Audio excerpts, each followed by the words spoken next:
Welcome to Ecclesia Principles, a biblical strategy for believers to engage in God's design for government with Ray Eppard.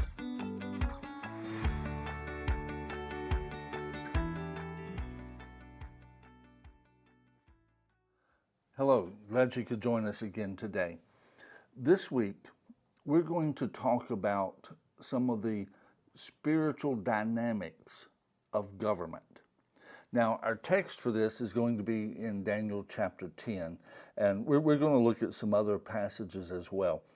But so often, people do not understand the spiritual dynamics of how governments work. Now, with this, let's go ahead and read Daniel chapter 10. I'm going to read verses 13 and 20. These two verses deal with some activity as a result of Daniel's prayer. Once we read it, I'll go over it a little bit more.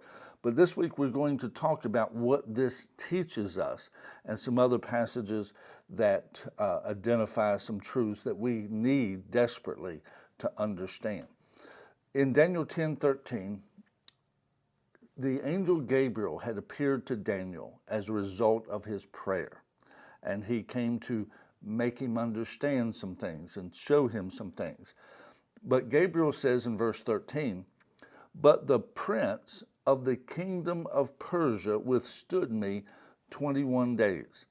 And behold, Michael, one of the chief princes, came to help me, for I had been left alone there with the kings of Persia." Then verse 20, "Then he said to me, 'Do you know why I have come to you?'" Again, this is Gabriel speaking. "And now I must return to fight with the prince of Persia. And when I have gone forth, indeed, the prince of Greece will come." Now, little background to this passage. The Israelites had been taken captive by the Babylonians. At this point, the Persians are in control. They are the world empire at that moment. Daniel was praying about the freedom of the Israelites. God had told Jeremiah that they would be in captivity 70 years. And Daniel had come to understand through Jeremiah's prophecies that framework, that time period. And so he began to pray for the fulfillment of their release. As a result of this, Gabriel, one of the archangels or chief angels of God, was sent to talk to Daniel. He says that the prince of Persia withstood him. And then in verse 20, he said he had to go back and fight, and that basically, paraphrasing it, he and Michael would defeat the prince of Persia. But once they defeated him, the prince of Greece would come. Now, part of what this tells us, and you can look in Ephesians chapter 6 as well, where it talks about principalities, powers, rulers of the darkness of this world, spiritual wickedness in heavenly places. If you would, these princes, the prince of Persia, the prince of Greece, those are the spiritual wickedness in heavenly places. They are a part of Satan's structure. God has a structure.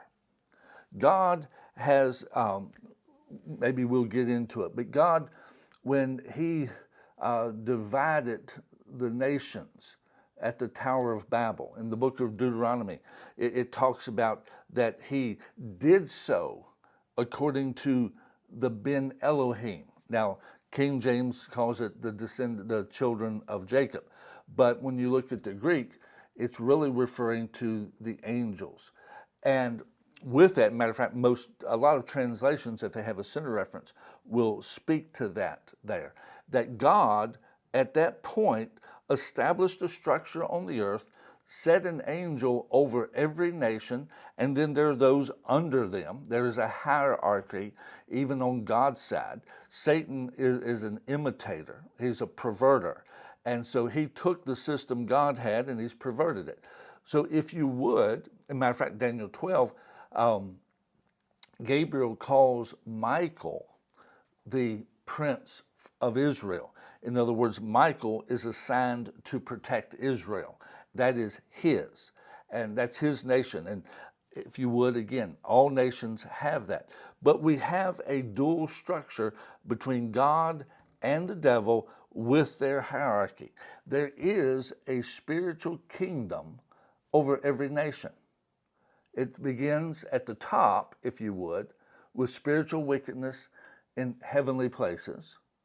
And then there are principalities and there are powers. And there are also the rulers of the darkness of this world. We'll get into that possibly. I'm not sure.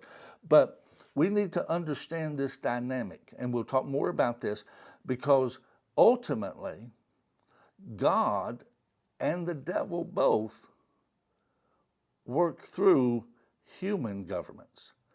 God's structure and Satan's structure works through human governments.